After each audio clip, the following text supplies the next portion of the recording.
Welcome to Engineering Scale Models Presents. I am Jason, your host, and today we are going to be looking at mold making. Now, this is an intro to mold making. This is going over the materials and some of the tools that are recommended.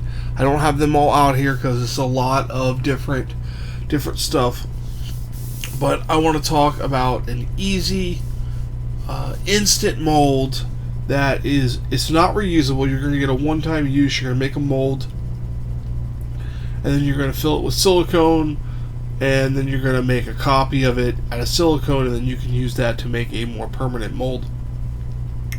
And this would come into the case of what I need it for one of my 350 scale ships. I need to make a fixture to put on my milling machine, and I need to make the fixture out of a moldable plastic. So I then need to make, first I need to make a negative of the part, and then make a positive of the part, an exact copy of the part out of silicone. So to make the negative, I am using this dental impression material that they use to make impressions of people's teeth and stuff for the dentals, for dentists. This is their Cavex color change. I like this because the mold will last 9 days. It never makes it that long for me because once I make the mold, I cast it in silicone, or I'll use a different product that I'll talk about. So this is a temporary mold. You're going to get about one use out of it. You're not going to get more than one use because you're going to tear it apart when it's done. This is a fast set. It sets in about 2.5 minutes. You mix it for about 30 seconds. You put it in a dish, and then you will push your part into the material. Let it sit for, I say 5 minutes. This is 2.5 minutes. I'll let it sit for about 5 minutes. This is my second bag of it. It works pretty well. You even get a mixing cup and a scoop. You fill it up to the line, and then you add the numbers. Fill up to the line with water, then you add the number of level scoops that it indicates on the water cup. I don't mix it in this. I mix it in a separate container, just because I like to keep this pristine for water only. So that is the instant, one-time use dental molding material. Now that's good, and it's great. It's one-time use, but they also have there's also a reusable couple-time use material. And here is some molds I made a while back, and they're still holding up, of a part for some Warhammer stuff. It was for an Adeptus Mechanicus Servitor, Califron Servitors. It's their gun piece. I was able to make a 2-part mold using some Legos and put this together. I have 2 of these. I'm actually going to be melting these down to make different molds out of this soon. But this is what the stuff looks like. It comes in sticks. I cut it into little cubes, and then you dunk this in hot water, and it'll start to congeal and make a goo, and then you can push that around your part. The details are there. They're just not as great as if you used a, say, silicone mold or even a dental impression mold. Now you could use a dental impression mold, make a positive, and then use this to cast your negative. So that is reusable. This is like Ugomu or blue stuff. If you go from green stuff world, stuff's great stuff. This stuff's clear. They sell it on Amazon. It's great stuff. Now, getting back to the dental material, when you make your mold, you have options of what you can pour in it to make a positive, basically. And there are 2 main things that I use for the dental molds that works pretty well. This stuff right here is composite mold, and I'll show you it on the There's the label right there. That's what it looks like. This is used, but it doesn't matter in my field. This stuff is normally used to make chocolates and chocolate molds and things like that, and then when it gets old, they sell it as reusable for dirt cheap compared to what it cost. It is very durable. I mean, you can't tear it. But basically, you heat this up in a double boiler type system. You have hot water hitting a bowl. This becomes a liquid goo, and then you can pour that in your dental mold. Then I pop it in the freezer, and when it becomes a solid state, you can rip off your dental impression, and you have a mold that you can melt down. You have a positive that you can melt down and then reuse if you want to go that route. Now, a couple other options for filling a dental plaster mold is liquid rubber. This is Lumelite High Strength number 3. It's a liquid mold making rubber. Lumelite sells a lot of different mold making materials. I recommend the Quick Set or the High Strength 1, 2, or 3 because you don't have to preheat the mold for this process. You just you prepare your item to be molded. You build the mold box. You mix the ratio 10:1 by weight. So I use a digital scale. I don't have my digital scale out. I use a digital scale of 10:1 mixture, and then you mix it together, and then you pour it onto your mold, and you have a system. This is the base, and this is the catalyst.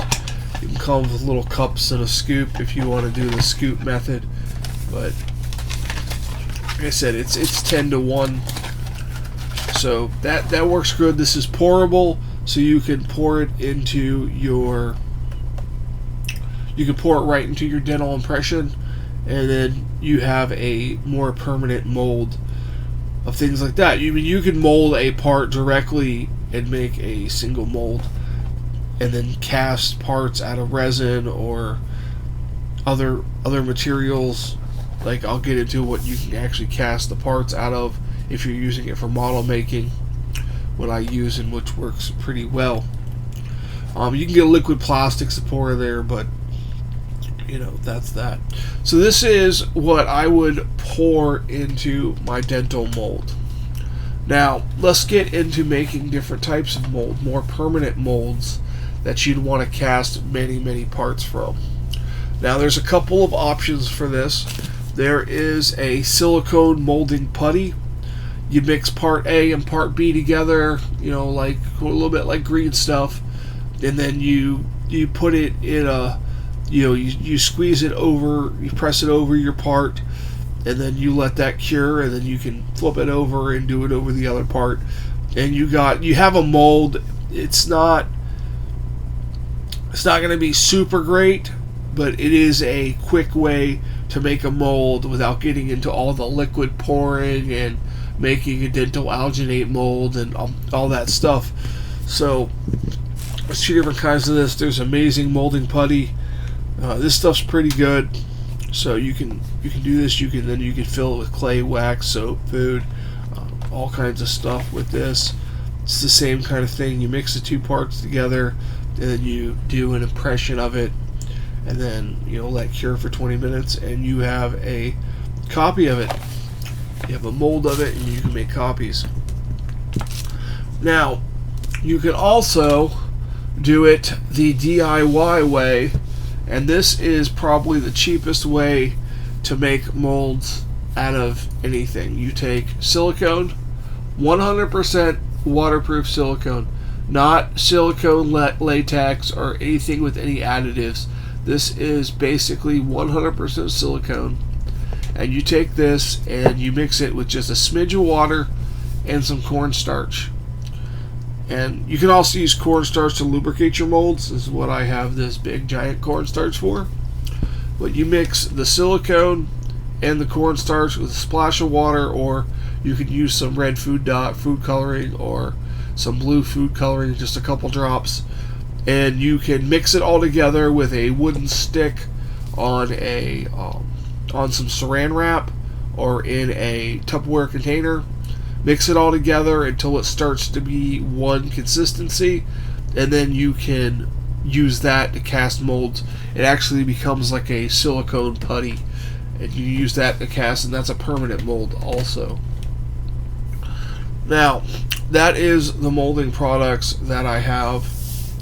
Now, what I need it for is I want to make a copy of, say, a plastic part that was missing, or I sculpted something out of like green stuff or some Procreate, and I want to make a mold, and I want to make some copies of that.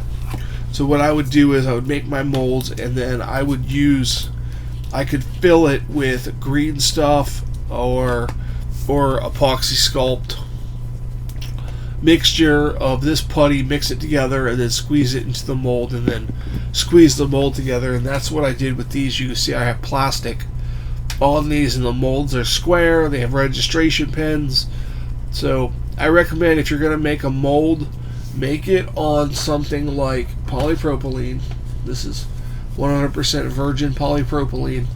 And what I do is I take, I don't have the plastic out right now, but I would make a box out of styrene like so, and I would hot glue this around there, and I would make sure the box is sealed up. You can use tape to do the corners, but make sure it's good and sealed. And then I would put a piece of styrene that fits on the bottom, and make sure that's locked down to the sides very well.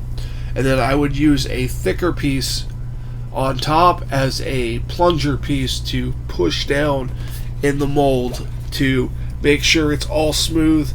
Push my piece in, use that to push the piece to the depth that I need to push it to, and then let that sit. Put some ball bearings in the four corners of the mold to make registration marks.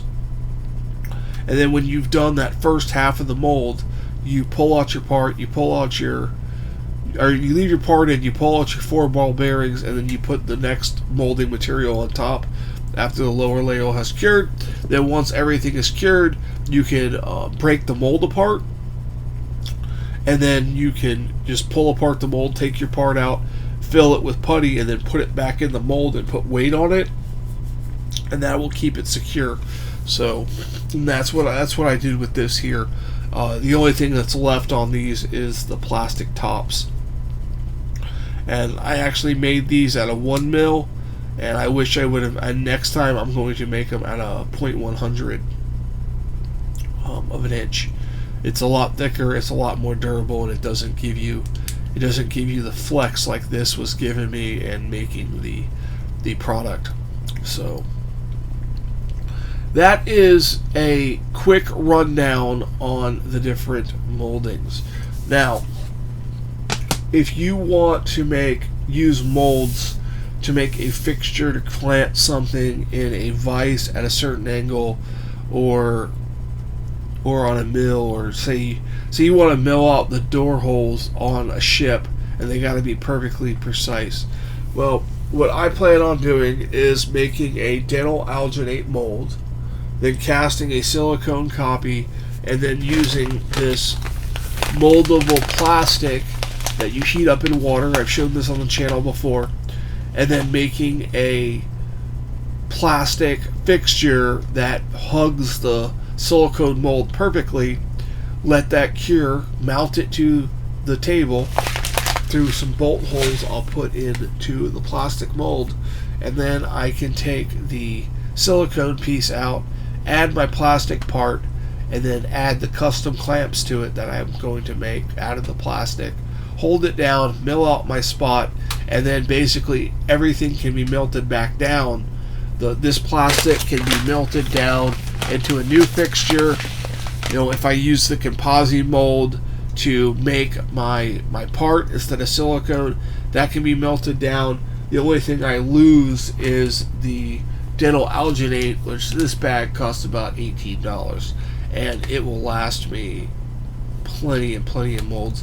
I was actually messing around with the last bag, making all kinds of molds and all kinds of weird stuff in the house. So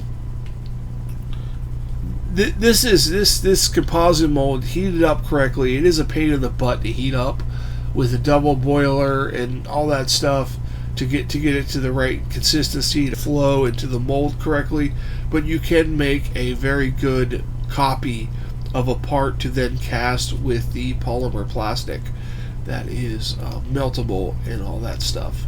So this is my intro to mold making and for models, scale modeling, and all kinds of different stuff. I'm going to show you how to make copies of parts for your miniatures, weapons and different parts, shoulder pads, things like that, and also making silicone molds for producing multiple quantities of stuff.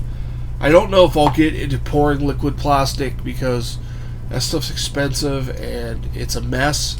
So I might just stick with filling the molds with the green stuff or the epoxy sculpt because I have it.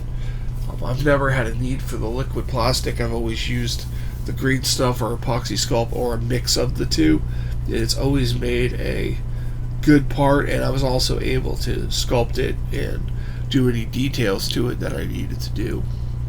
So that's going to do it for this video, guys. I tried to keep it quick and short on silicone molding products and all kinds of dental alginate, silicone, make your own DIY silicone with cornstarch. Try that. If you never made a silicone mold, it's messy as all get out. But silicone and cornstarch, you add cornstarch to the silicone till the silicone is not sticky anymore, and once it's not sticky, you're good to go. It goes off quick, it hardens very quickly, but once it's not sticky anymore, you know you've added enough cornstarch and you are good to make your mold from it. So it's a very good product. It's a very good way to go. That's how I started making molds, was doing that. It's a mess, you know. Like I said, a plastic container and a wooden stick at the beginning, and then get in there with a pair of gloves on and just mix it together like bread dough, adding cornstarch until, you know, it's not sticky anymore and you're good to go. I might do a demonstration on that. I normally do that outside. I don't know if I want to do it on my workbench here, but maybe I can bring the camera outside and show you guys.